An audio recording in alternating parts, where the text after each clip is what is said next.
Selamat datang di konten yang sudah ditunggu-tunggu oleh ribuan, bahkan puluhan ribu, bahkan ratusan ribu, bahkan miliaran dari peminum air sumur bor di seluruh Indonesia. Ya kan? Aduh, itu kesukaan saya lagi itu. Kesukaan Anda ya. Oh, Anda emang senang minum air sumur berarti kalau gitu. Tapi tergantung ya ini. Maksudnya kan belum kelihatan nih buzzer-buzzer yang lain kan. Oh iya. Jangan-jangan semuanya sumur bor. Jangan-jangan. Harusnya ditunggangi dong isu ini ya kan. Kenapa belum ada yang menunggangi isu ini, Zon? Ya kan itu pertanyaan besar. Sama ya kan.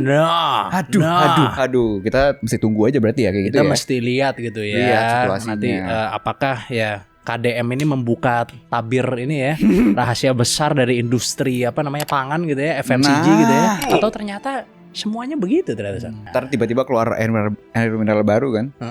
Ini bukan dari sumur bor. Motonya pasti gitu tagline-nya. Pasti kayak gitu. Ya kan. Berarti gambar gunung yang ada di packaging itu gimana Son kira-kira? Gimana kan gambar gunung yang ada di packaging harus diganti daratan diganti ya? Gambar sumur yang zaman dulu itu kan ada sumur di ladang apa gimana sama saya gambar mesin bornya. Tapi kita nggak tahu ya, nanti kita tunggu aja, mudah-mudahan ya tetap yang terbaik ya, karena kita mendukung semua usaha ya kan, selama masyarakat tidak dirugikan. Betul, ya kan pasti kita sekali mendukung. Oke, kalau gitu mendingan kita langsung aja mulai. Selamat datang di episode yang sudah ditunggu-tunggu ya. Hari ini mungkin terlihat agak sedikit sinematik ini San ya. Nah, ini seperti masuk film ini ya. Seperti kita ya. Masuk film San, karena kebetulan memang Bruce Wayne malam minggu kemarin baru kesini San. Ya bersama kan? Annabelle ya kalau nggak salah ya. Ya kan? Mungkin ada satu yang diubah hurufnya dari Annabelle. Seperti Conjuring ya. Benar, seperti Conjuring. Benar. Iya, jadi selamat datang di Gotham City ya kan. Selamat datang di episode terbaru dari Di Atas 12.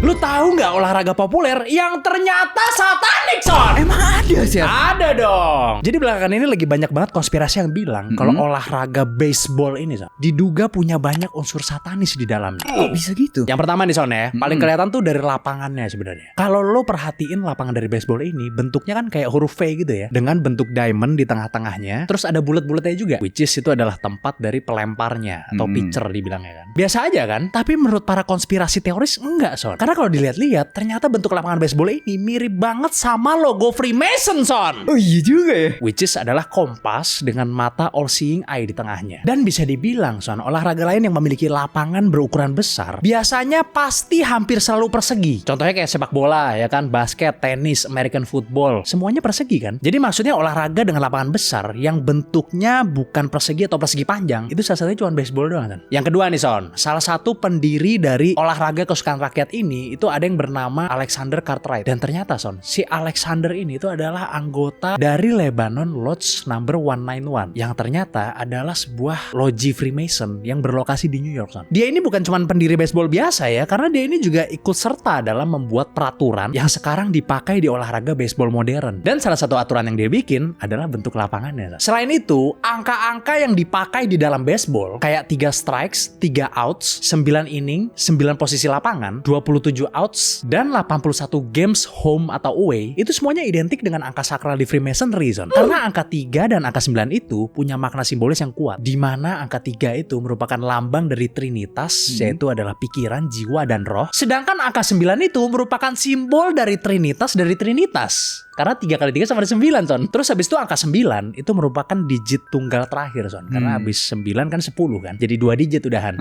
Udah gak tunggal lagi. Sehingga angka 9 ini dilambangkan sebagai akhir dari sebuah siklus atau kesempurnaan. Sedangkan angka 27 dan 81 itu adalah penguatan dari angka 3 dan 9, Son. Dimana 27 adalah 3 pangkat 3 dan 81 adalah 9 pangkat 2. Jadi angka 27 ini melambangkan penemuan jati diri dan pertumbuhan spiritual. Dan angka 81 itu melambangkan pencerahan dan kemajuan karma. Terus lu tau gak kalau tongkat baseball itu panjangnya 33 inci, Son. Jadi masih ada angka 3-nya tuh situ.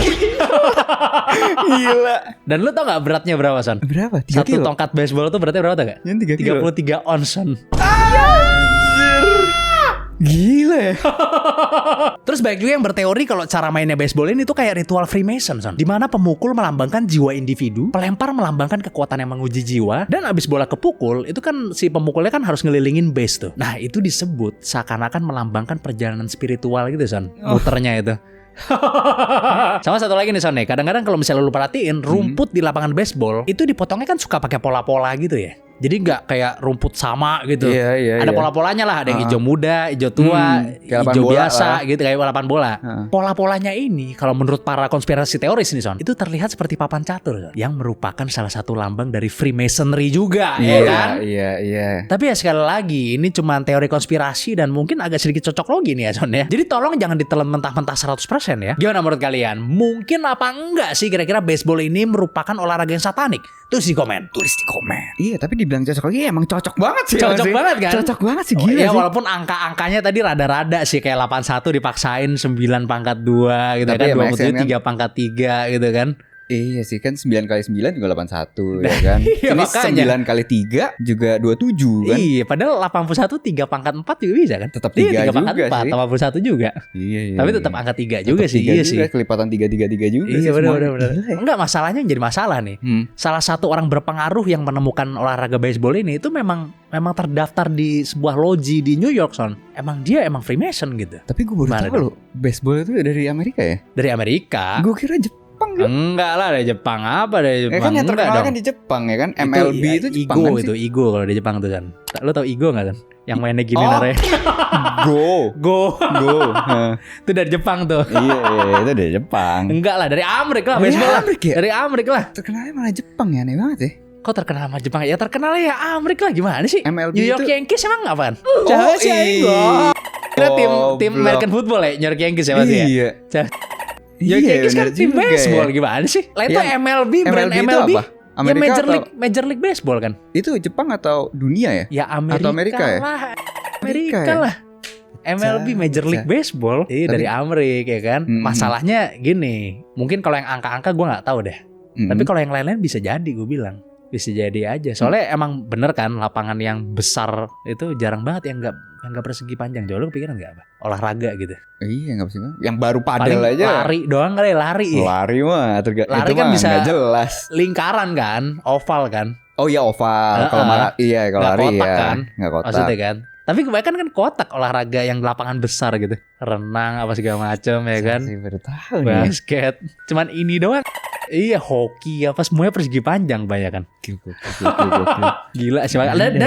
Dan kalau nggak salah ya, lari itu bukan olahraga, Son. Terus? Lari itu training, bukan sport. Lari terus nge-gym tuh training. Gue lihat dari Dokter Tirta sih, dia ngomong kayak gitu.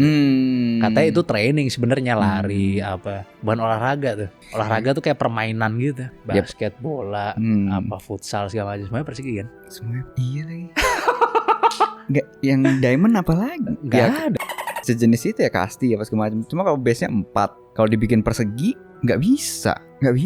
Yang mana? Kalau misalnya dibikin persegi nih, Apanya? baseball misalnya, Oh, baseball. nggak bisa juga ya, Nggak bisa bisa main ya. karena butuh butuh ini ini. kan, butuh jarak pukul kan, Iya, untuk home run dan segala macam. Ya Bener, mungkin bener, golf bener. kali.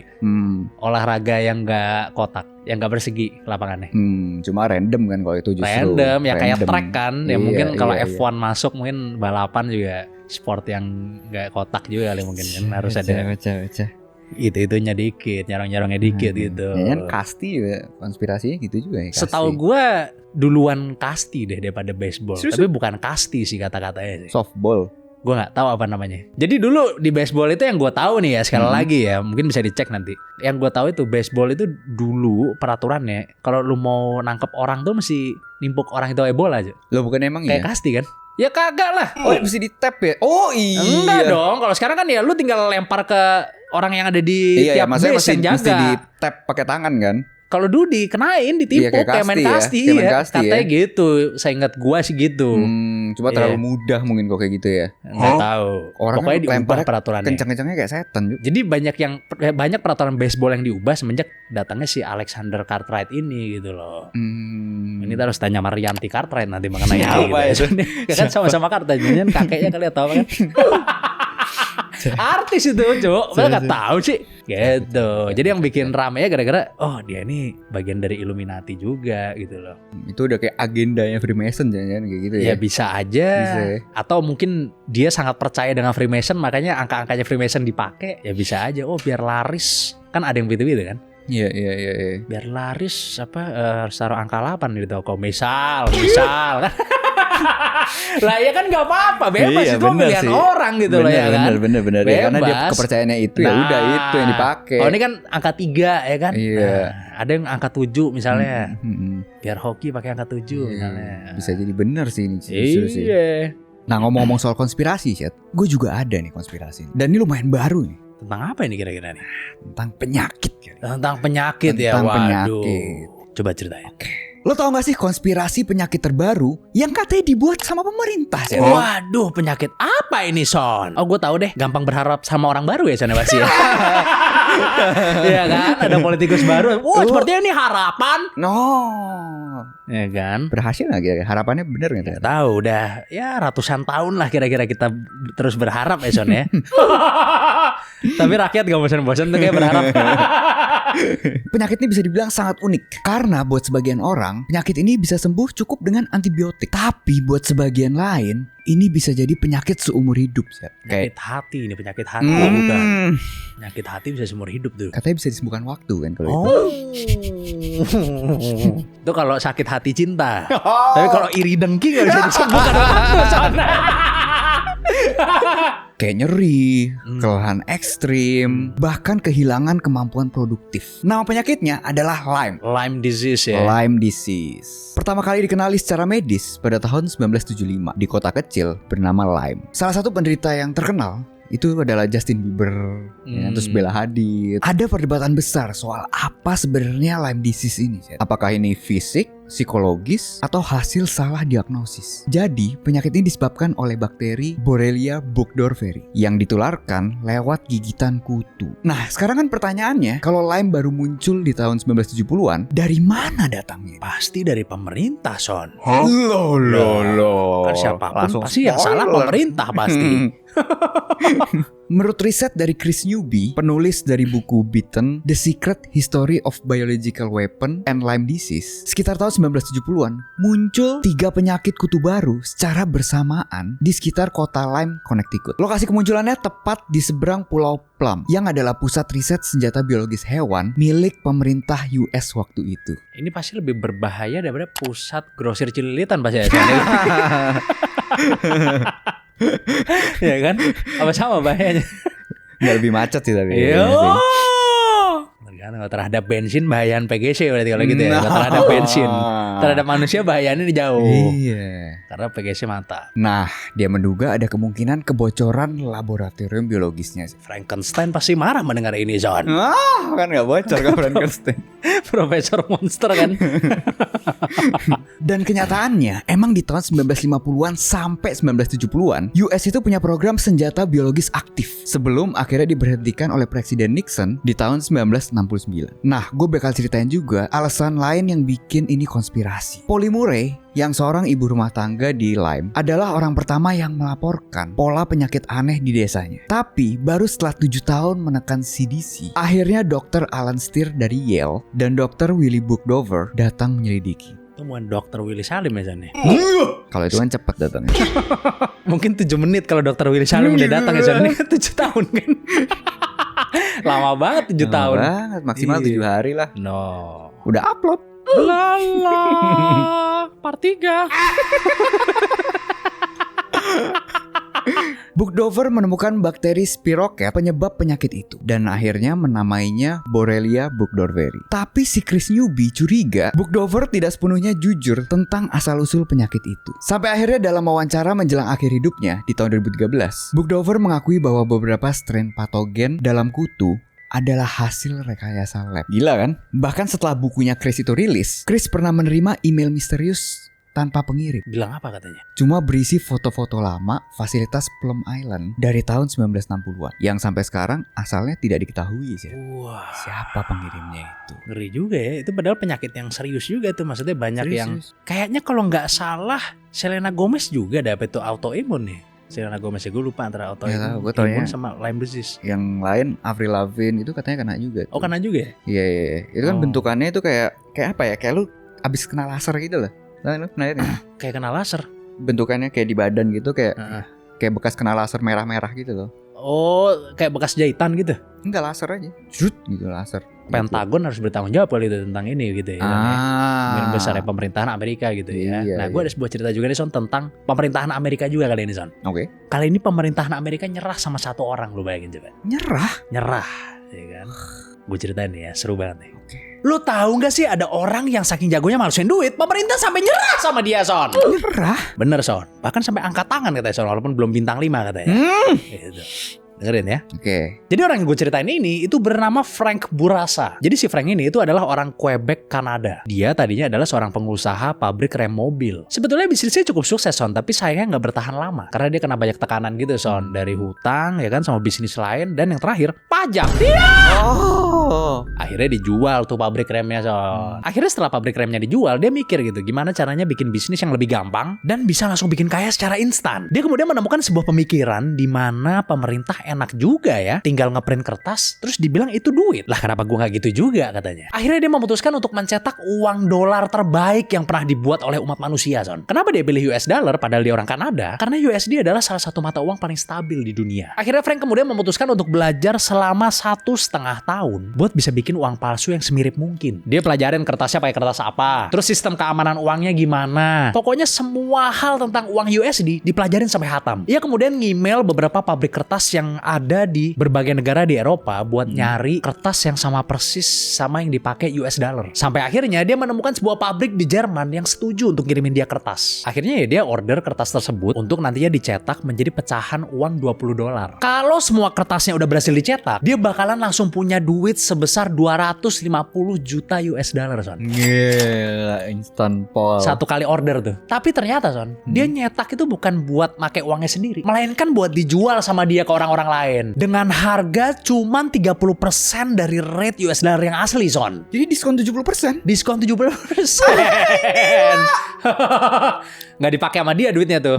Jadi kalau semua uangnya berhasil kejual, ya dia bisa dapat kira-kira 80 juta US dollar, tapi uang yang bersih Son, yang asli. Berarti yang beli pun tahu kalau itu palsu, makanya cuma 30% harganya. Tahu lah, Gila. ya kan? Jadi cukup pinter juga nih orang sebenarnya. Akhirnya Frank berhasil mencetak seluruh uangnya dalam waktu 5 bulan saja. Ia kemudian menghubungi beberapa koneksinya, which is para pengedar narkoba, karena dia dulu ternyata pernah bisnis narkoba kecil-kecilan juga nih. Dan akhirnya dalam kurun waktu kurang lebih 1 tahun, dia berhasil menjual uangnya sebanyak 50 juta dolar. Son. Tapi kenapa bisa laku gitu kan pertanyaannya kan? Karena bahkan sampai sekarang banyak yang mengakui bahwa uang bikinan si Frank ini merupakan salah satu uang palsu terbaik yang pernah dibuat di dunia ini. Karena punya kertas yang sama dengan kertas dolar beneran, which is itu susah loh, order kertas yang sama gitu susah banget loh itu. Karena kan kertasnya kan high quality dan lain-lain kan. Dia pun waktu dapetin kertas itu dari pabrik Jerman, dia harus ngebacot-bacot dulu tuh. Iya, Biar pabrik Jermannya percaya dan mau ngirimin. Terus tintanya juga pakai tinta khusus Son, sampai pakai tinta intaglio yang bisa bikin beberapa bagian dari uangnya itu kerasa timbul gitu. Dan dia juga berhasil mereplika tanda air dan benang pengaman yang merupakan fitur keamanan kunci pada uang kertas.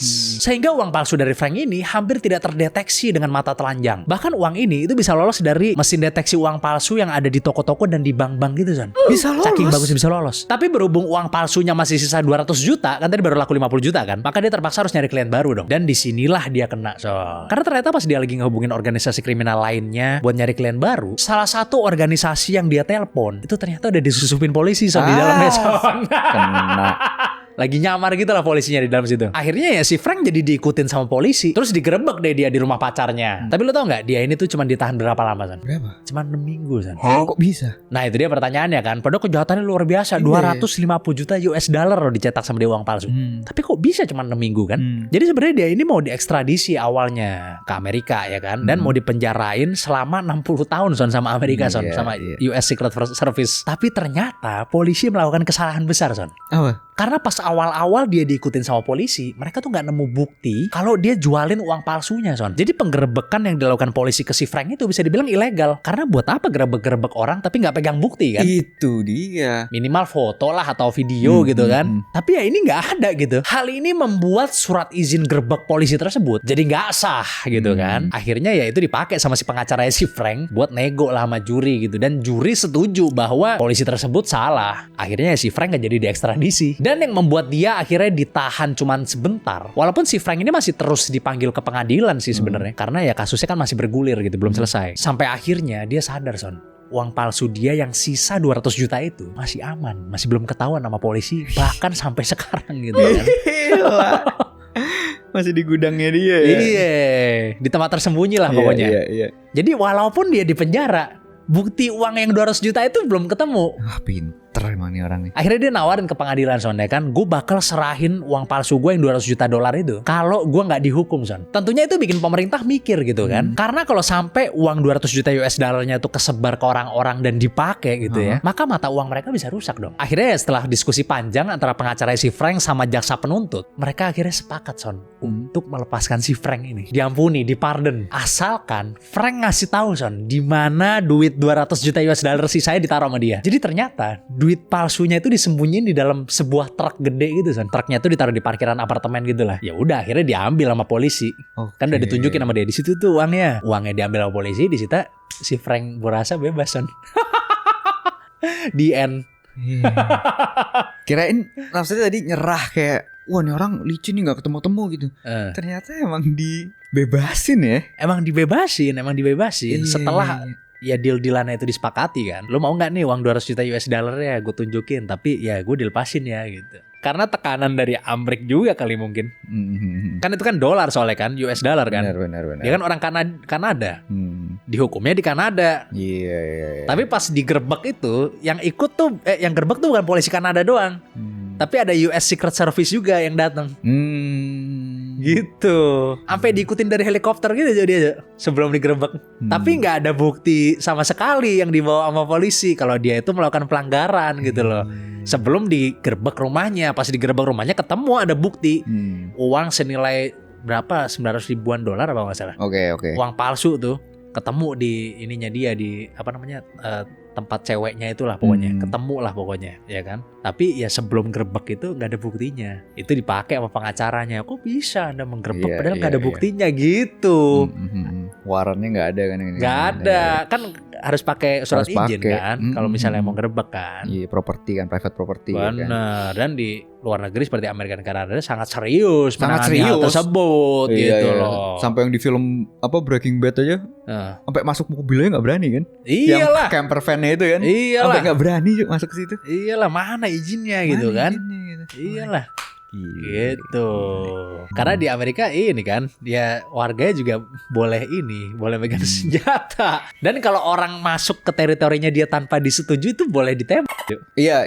Kalau di Amerika. Jadi seserius itu sih kayaknya ditanganinya gitu loh. Kalau misalnya ada ya penggerebekan, mana izinnya gitu kan. Gitu. Dan mungkin kalau pemerintah US gitu kan, tadi kan ketangkepnya sama Kanada ya kan. Mungkin oh yaudah deh, ini berhubung ini Kanada, ya gue percaya nih kalau barang bukti diambil nggak bakal dipakai. Coba kalau negara lain, ya kan, negara berkembang misalnya kan, negara berkembang tuh ya, iya benar. Nggak berani pasti. Benar, pasti kalau negara berkembang kan, yang penting uang ngalir dulu kan begitu katanya, Son. Ya kan, yang penting uang ngalir dulu dong. Iyalah. Kayak kemarin tuh Logan Paul ada kan yang sama orang Arab nebar-nebar duit, tau nggak? Iya. Di Dubai. Mungkin menteri keuangan di sebuah negara begitu, Son. Yang penting uang ngalir dulu lah. Gitu. Iya, kalau negara berkembang kan ngalirnya ternyata aliran sumur bor ternyata balik lagi. Iya. Kan lebih ke proyek yang cipratan daripada rakyat. Tidak. Kalau nggak pasti minimal harus fotoin pembakaran buktinya itu baru mungkin percaya ya. Ya kan? Atau ya minimal ditaruh di TV dulu lah gitu kan. Nah. Biar presiden ngomong belakangnya duitnya banyak kan. Gitu, Son. Itu. Habis itu ada bagian kecil ada dibakar-bakarin gitu kan. Nah, Terserah dah. Habis itu misalnya ada sisa sedikit diambil nggak apa-apa dah. Yang penting taruh di depan kamera dulu kan begitu. Itu. Iyalah. Nah tadi ngomongin soal kasus hukum, Chat. Sekarang gue punya juga kasus hukum. Wah. Tentang apa nih kira-kira, Son? Tentang pencurian kali ini. Pencurian ya. Uang sekian triliun itu bukan? Yang lagi rame bukan? Ini triliunan juga sih sebenarnya. Triliunan juga ya? Triliunan juga. Kayak gue ceritain ya. Ya. Lo tau gak sih pencurian paling gila abad ini, Zat? Wah, pencurian apa itu, Son? Pencurian ini terjadi di tempat paling aman di dunia untuk karya seni. Museum Macan, bukan? Museum Macan. Lo pernah sih ke Museum Macan? Enggak lagi. Belum lagi. Pasti rumah Fad dong, Son. Bisa. Kan dia banyak pajangan-pajangan gitu. Paling aman itu buat seni ya. Dijaga oleh sistem keamanan super ketat. Lebih ketat dari kemeja Wispy, Son. Tahu kemeja Wispy aja. Wispy mah gak ketat. Oh iya, ininya ya. Ininya yang lumayan gembir ya. Iya, benar juga. Lebih ketat berarti ya? Lebih ketat lagi loh. Parah. Nah, tempat ini adalah The Louvre. Ini adalah museum sekaligus simbol sejarah, kebanggaan, dan identitas nasional Prancis. Yes, sangat terkenal sekali. Sangat terkenal. Sebutkan 2 lukisan yang ada di situ. Wah, Mona Lisa, Terus? Mona Lasi. Ironisnya, Louvre ini kan awalnya adalah sebuah benteng yang dibangun Raja Philip II di abad ke-12 untuk melindungi Paris dari invasi. Tapi pada Minggu pagi 19 Oktober 2025, benteng itu hancur dalam 7 menit doang, Siap. Waduh, bahkan benteng Takeshi aja lebih dari itu harusnya untuk dihancurkan, Son. Saat sekelompok pencuri berhasil melakukan pencurian terbesar dalam sejarah modern Prancis. Money heist in real life ini berarti ya. Nah, Bedanya nggak ada Ferry Irwandinya di situ. Ya, maksudnya profesornya. Sorry.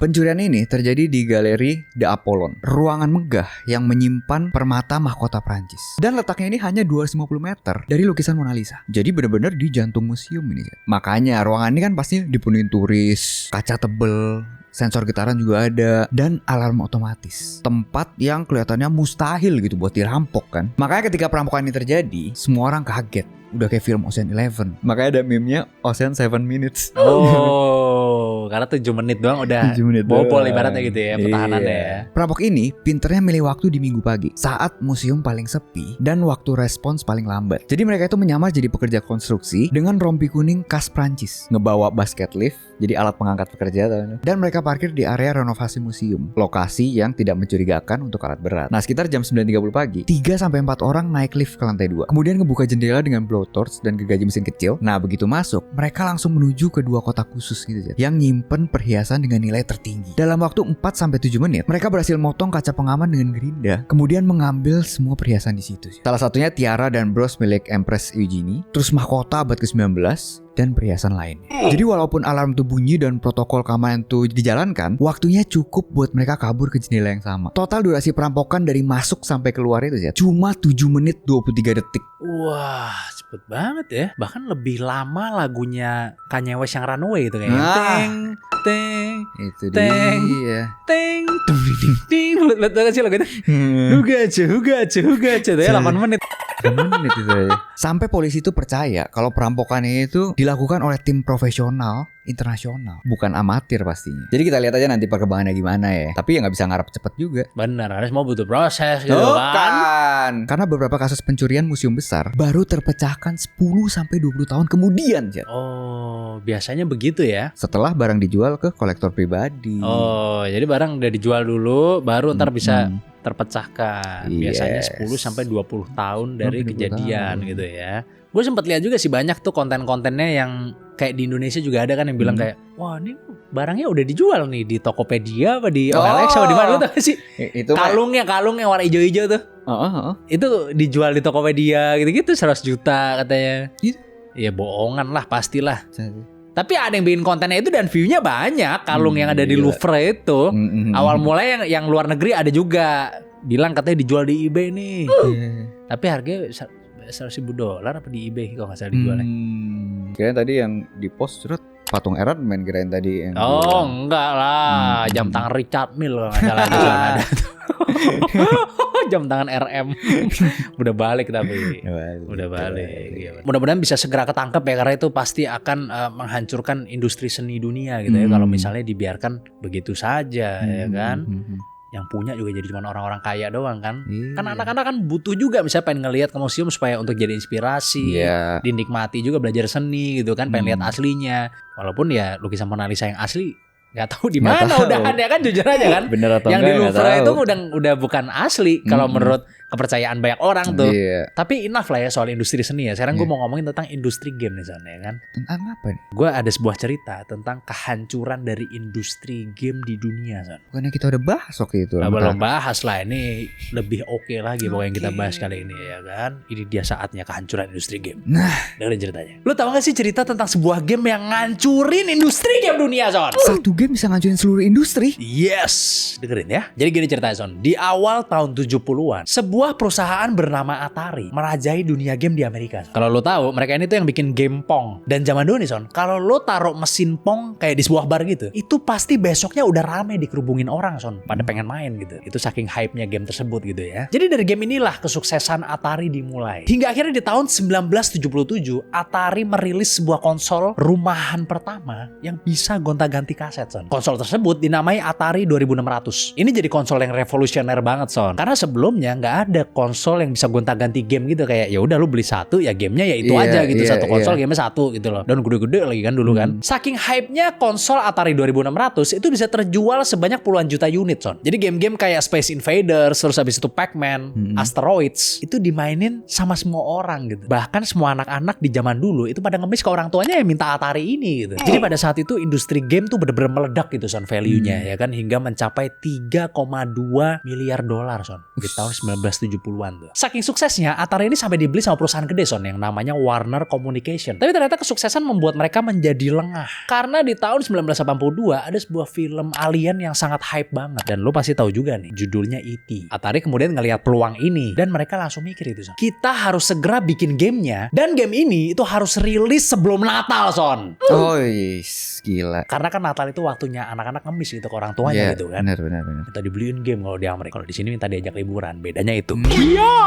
Yang jadi masalah nih Son, waktu buat bikin gamenya E.T. ini itu cuma dikasih 5 minggu doang. Gila, mana bisa. Ini bikin game dari nol loh Son. Padahal normalnya di masa itu bikin game itu butuh waktu sekitar at least 6 bulan Son. Tapi ini dikasih waktu 5 minggu doang, harus jadi tuh game, pokoknya gue gak mau tahu gitu kan. Dan programmernya cuma satu doang Son yang ngerjain Son. Dia bernama Howard Scott Warshaw. Kenapa harus ngebut itu? Karena Atari ini udah ngeluarin uang sebesar 20 sampai 25 juta US dollar buat beli lisensi filmnya Son. Jadi mereka maksa banget buat ngerilis cepet biar bisa balik modal secepat mungkin lah gitu. Dan Natal itu adalah kesempatan emas buat jualan game, bener gak? Bener.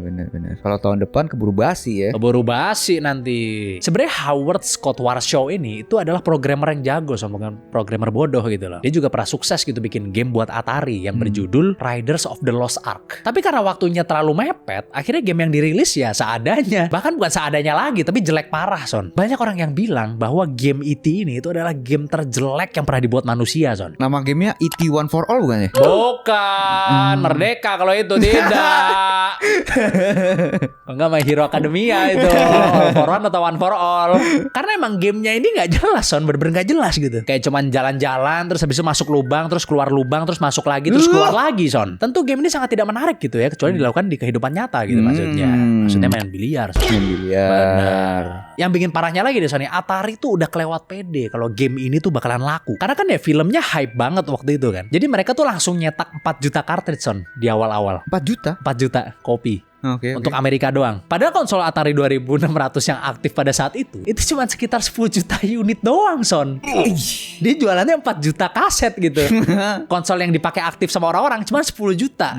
Jadi 40% harus beli dong kalau gitu. Iya. Tapi akhirnya mereka berhasil Son menjual sebanyak 2,6 juta kopi. Walau akhirnya 699.000 kopi yang dijual itu pada dibalikin semua Oh, Son sama customer-nya. Bisa dibalikin soalnya ya. Bisa dibalikin kalau di Amerika kan. Dan sisa kopi lainnya ya udah nggak laku lagi gitu kan. Sisanya tadi berarti 1,4 juta lah kira-kira kan. Dari 4 juta kurangin 2,6 juta, sisa 1,4 juta, 600 ribu dibalikin kan. Berarti kan kira-kira 2 jutaan kopi lah sisanya. Paro. Jadi gudangnya Atari itu sampai penuh Son sama tumpukan kaset ET. Diperkirakan karena kejadian ini, mereka mengalami kerugian lebih dari 100 juta US dollar Son. Gila ruginya Dan itu. itu di tahun 1983. Buset. Saking malunya Son, Atari akhirnya mutusin buat ngubur ratusan ribu cartridge-nya E.T. plus game-game flop lainnya di gurun Alamogordo, New Mexico Son. Jadi benar-benar diangkut pakai truk terus ditimbun pakai beton segala gitu Son di gurun. Oh. Cartridge-nya itu ratusan ribu biji.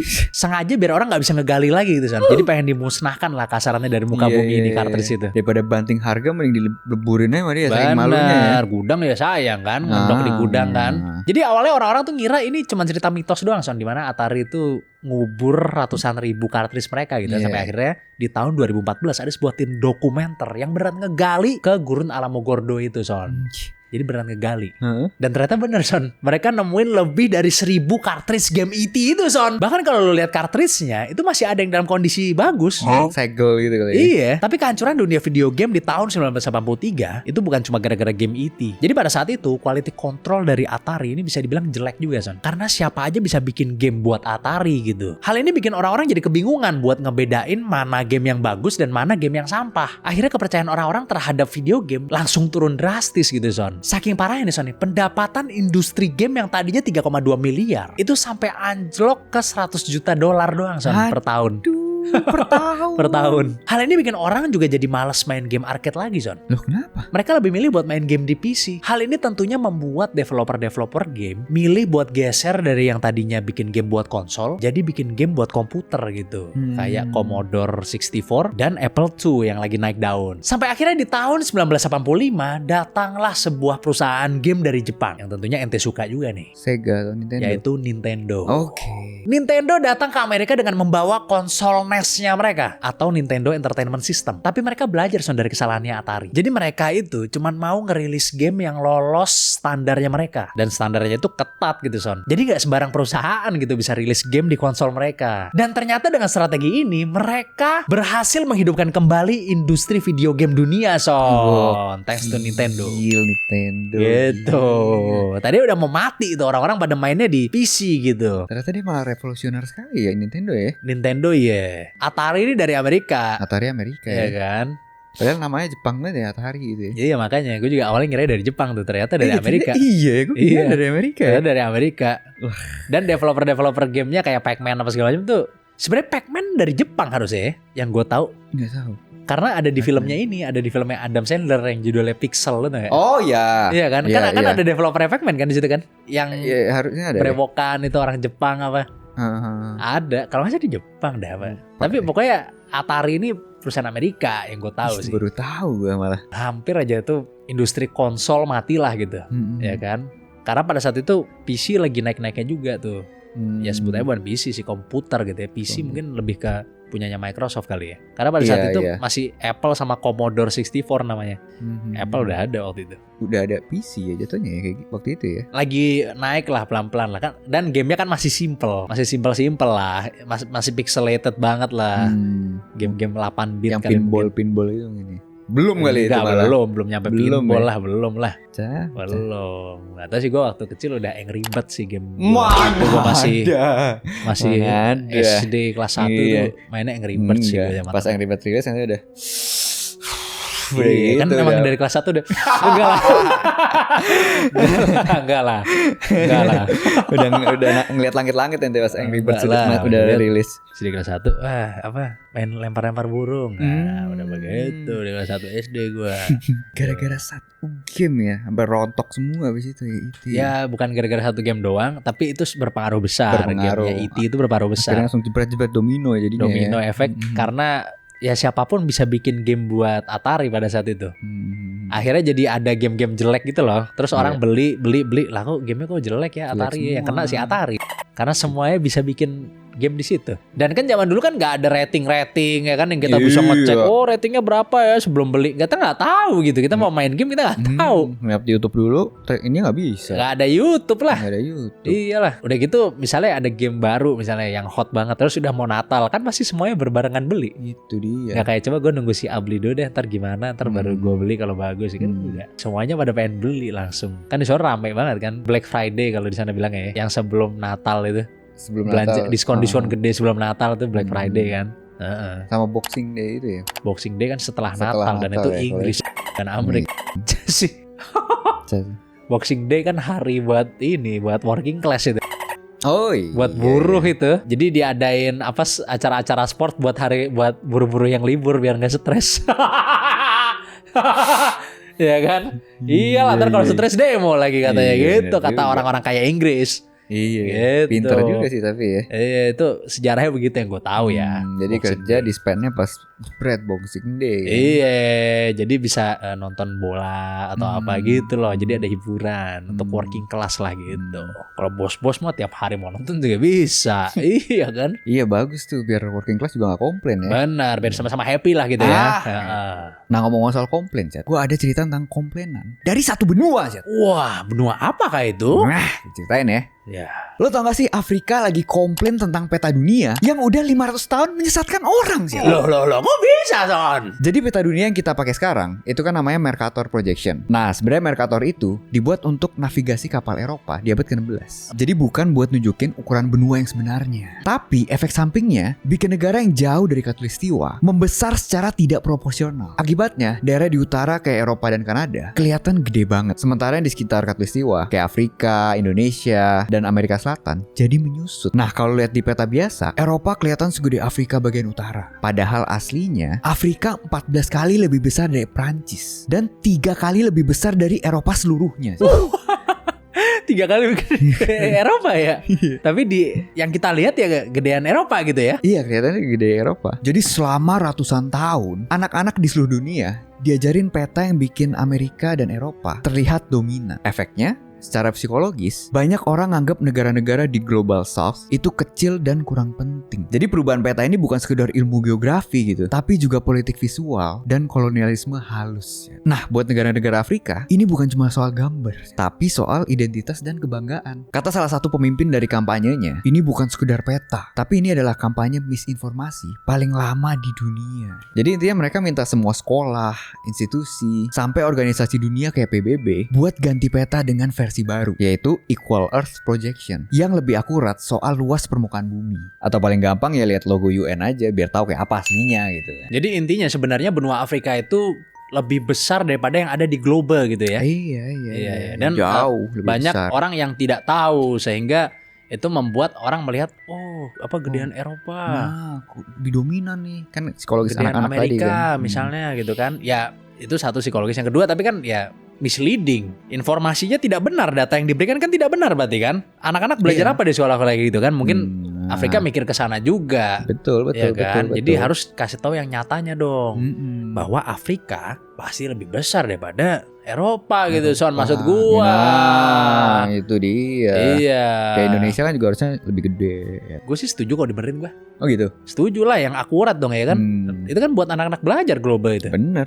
Iya dong. Kalau nggak ya namanya anak-anak kan ngeliat pasti masih visual banget ngelihatnya kan. Ya ternyata visualnya malah salah. Iya makanya Iya. visualnya salah, nggak bisa begitu kan. Maksudnya ya kalau nggak keracunan aja pasti salah gitu kan, apalagi pas ngelihat global sebelumnya udah keracunan duluan, Son. Nah, makin salah. Makin salah udah. Iya kan. Kelar itu. Iya, nggak harus diperbaiki makanya globalnya gitu ya. Itu penting. Bukan vendornya tadi yang diperbaiki dulu. Bukan dong, kalau itu kan susah lah kayaknya. Susah. Nggak tahu kan. Orang nggak beres-beres berarti susah kali kan gitu kan. Iya, bener kan kita juga. positifnya mikir gitu kan. Bener Mungkin ini juga adalah sih. masalah yang pelik mungkin sehingga tidak selesai-selesai. Positive thinkingnya begitu kita ya kan. Negatifnya. Negatifnya ya mungkin temen kan. Kan gitu, iya dong. Mungkin temennya kali ya bagaimana. Takutnya Tapi kan kita bukan orang yang berpikiran negatif. Iya, Bukan lah. Bukan. Itu silahkan yang lain-lain aja lah yang berpikir negatif begitulah. Lihat perusahaannya backup belakang siapa? Nah, ujungnya ternyata itu lagi. Kan. Aduh, berarti benar. udah. Kepala guritanya sama ibaratnya ya, tangannya dong yang beda. Ibarat takoyaki beda tangannya doang tuh. Iya. itu. Iya, lu dapat jari sono, dapat jari sini, Iya. palanya satu. Gitu.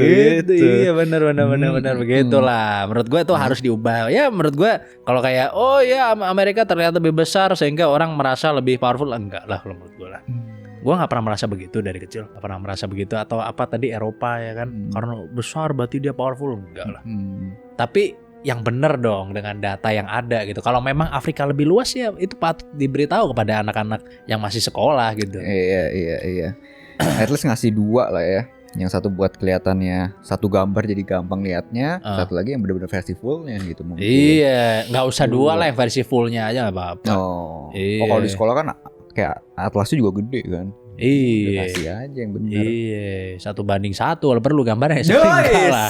Ya kan ke cover semua satu bumi kalau gitu. Iya, enggak lah. Oke lah kalau gitu mending kita langsung aja masuk ke segmen baca komen. Let's go. Oke, komen pertama nih dari @iksora33 nih Son ya kan. Oke. Podcast sama Mangkutang lumayan impact ya kayaknya sampai akhirnya beli sofa katanya loh ya kan. Kita memang mau beli sofa sebelum Mangkutang pernah datang ke sini itu sudah. Bahkan memang- Mangkutang sudah duduk di sofa Sudah ini. duduk di sofa ini Sudah teman-teman. Ketika dia datang dia sudah duduk di sofa ini ya. Ya kan sambil ngopi 2 gelas itu Son ya kan. Saya 2 ingat banget gelas. precisely itu ya kan sambil buka MacBooknya di situ. Ya kan. Mohon maaf teman-teman. Cuman kita belum reveal aja gitu ya. Belum Benar. masih proses waktu itu ya.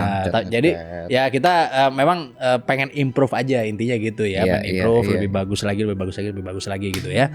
Gitu aja sih sebenarnya. Komen selanjutnya dari @mrdhsn. Yes. Akhir-akhir ini mantap bintang tamunya. Thanks for all. Wah, terima Wow, kasih wow, Mr. wow. DH. Thank you Nanti- so much ya. Nextnya pasti bakal kita lebih wah lagi. ya. Mudah-mudahan. Semoga. Tapi tentu wahnya itu ya dari ininya ya, dari misalnya knowledge-nya dia misalnya Iya. atau keseruannya dia gitu ya Son ya. Gue lihat ada yang komen juga kayak Bukan wah dari viralnya bukan itu. bukan kayak diversifikasinya gitu. Random gitu kan. Kok tiba-tiba industri ini gitu kan. Iya dong, harus. Loncat kita. Harus lah ya kan. Karena kita ya mau belajar sedikit-sedikit gitu ya dari berbagai macam bidang yang berbeda-beda. Biar Benar. seru terus gitu ya soalnya maksudnya ya. Ilmu baru terus ya kan. Benar, Kitanya ilmu. juga belajar terus. Kitanya belajar terus ya kan. Sekarang nanya soal mobil ya kan. Nah, Saya sudah bisa jawab. iya Walaupun Son belum sih. Tapi ya Ya, sebenarnya lumayan salah lah. satu dari kita ada yang bisa jawab. Gitu ya Gitu, teman-teman gitu. ya. Oke kalau gitu mudah-mudahan kalian suka ya dengan konten ini. Terima kasih banyak buat kalian semua yang udah nonton dari awal sampai akhir. Langsung aja komen di bawah karena itu adalah Respect for us. Yes, jangan lupa selalu komen, like, dan subscribe video-video kita. Yes. Jangan lupa juga join member dan Discord, link di deskripsi semua. Yes, sampai jumpa di episode selanjutnya dari Di Atas 12.